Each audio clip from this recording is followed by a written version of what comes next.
Assalamualaikum warahmatullahi wabarakatuh.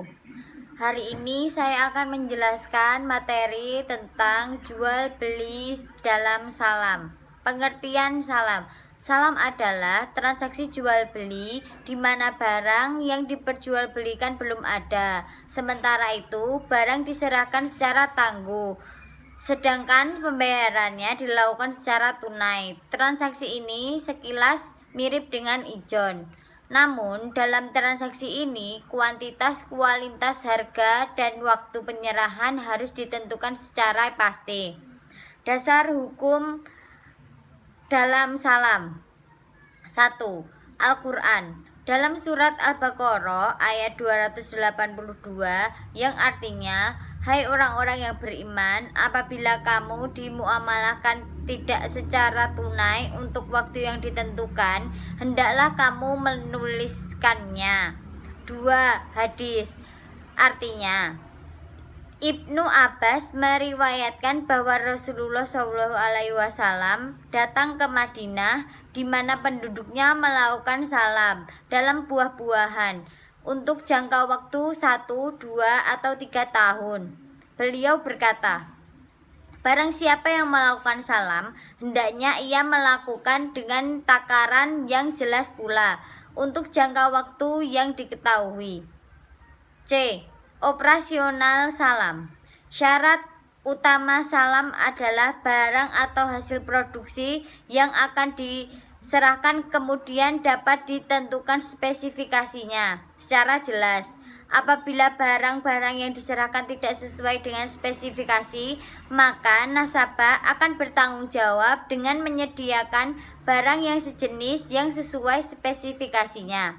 Contoh, jual beli salam adalah petani tembakau yang membutuhkan uangnya saat ini, sedangkan panen belum tiba. Maka petani tersebut dapat meminta kepada bank syariah untuk membeli hasil panen yang akan datang, dan bank akan menjualnya kembali kepada petani dengan cicilan yang disepakati dalam jangka waktu tertentu. D. Rukun dan syarat Islam. 1. Orang berakad. Adapun syarat berakad harus balik dan berakal. 2. Objek akad dalam jual beli saham. Objek akad dalam jual beli salam, yaitu barang yang dipesan harus jelas dan pembayaran dilakukan pada waktu akad, karena jual beli ini membantu pedagang yang tidak mempunyai modal. 3. Sikhat atau ijab dan qabul. Serah terima pada ijab dan qabul harus jelas dan dipahami kedua belah pihak. Pembiayaan salam pada perbankan syariah. Dalam praktik perbankan, ketika barang telah diserahkan kepada bank, maka bank akan menjualnya kepada rekan nasabah atau nasabah itu sendiri secara tunai atau cicilan. Harga yang ditetapkan oleh bank adalah harga beli bank ditambah keuntungan. Jual beli istinha. Jual beli istinha menyerupai jual beli salam. Namun, dalam istiha, pembayaran dapat dilakukan di awal, di tengah, maupun di akhir dengan kontan atau dengan beberapa kali pembayaran dalam jangka waktu sesuai kesepakatan. Spesifikasi barang pemesanan harus jelas. Harga jual yang telah disepakati dicantumkan dalam akad istiha dan tidak boleh berubah selama berlakunya akad. Hukum dasar landasan syariah yang berlaku pada jual beli juga berlaku pada istiha. Mazhab Hanafi menyetujui kontrak istiha atas dasar istiha karena alasan berikut ini. 1. Masyarakat telah mempraktikkan istiha secara luas tanpa ada keberatan. 2. Dalam syariah dimungkinkan adanya penyimpangan terhadap qiyas berdasarkan ijma ulama. 3. Istiha didasarkan atas kebutuhan masyarakat sesuai dengan aturan umum selama tidak bertentangan dengan nas atau aturan syariah. Rukun dan syariat istihad. Rukun 1. Orang yang berakad, penjual sebagai penjual, objek yang diakadkan sebagai barang, sikhat, ijab kabul. Syarat istihad. 1. Kedua belah pihak yang bertransaksi berakal dan mempunyai kekuasaan untuk melakukan jual beli. 2. Ridho kerelaan kedua belah pihak. 3.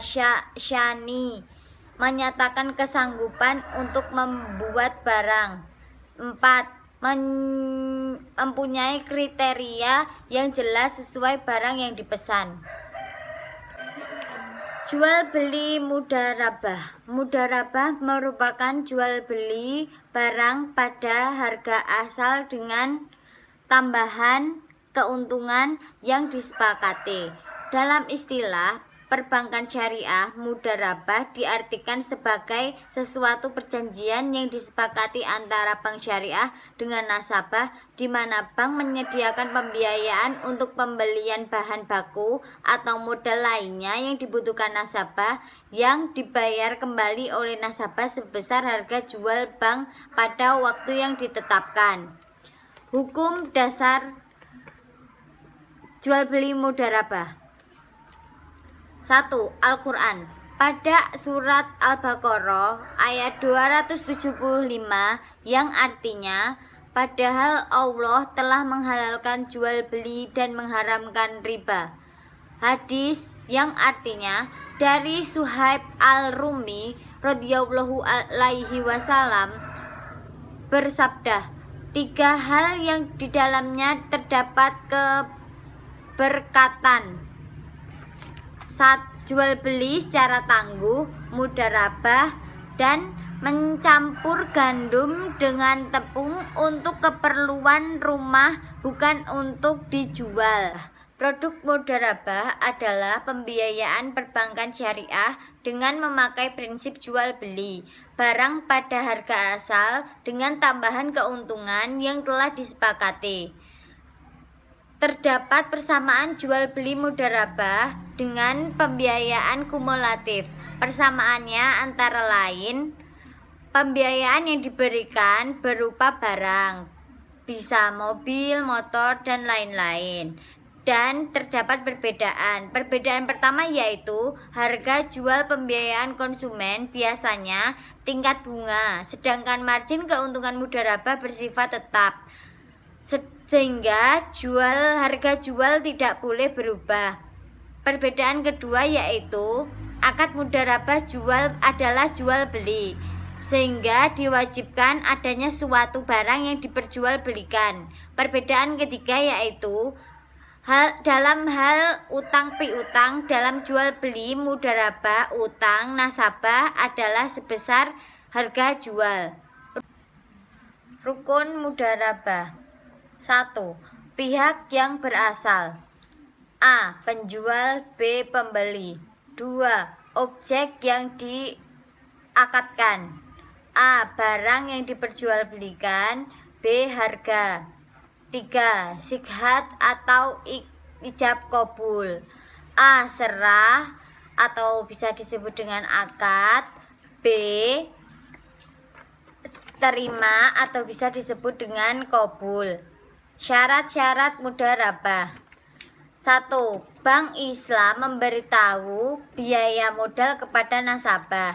2. Kontrak pertama harus sah.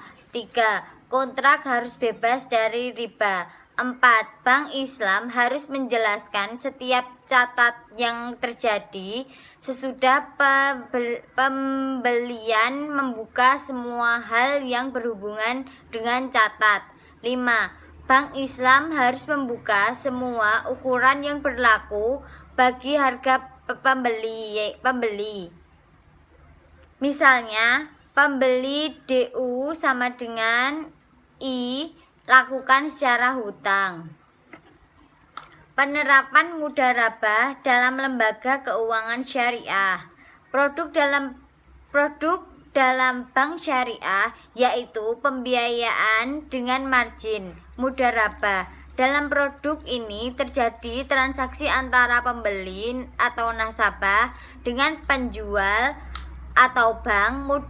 Mudharabah merupakan salah satu bentuk penghimpunan dana yang dilakukan oleh perbankan syariah baik untuk kegiatan usaha.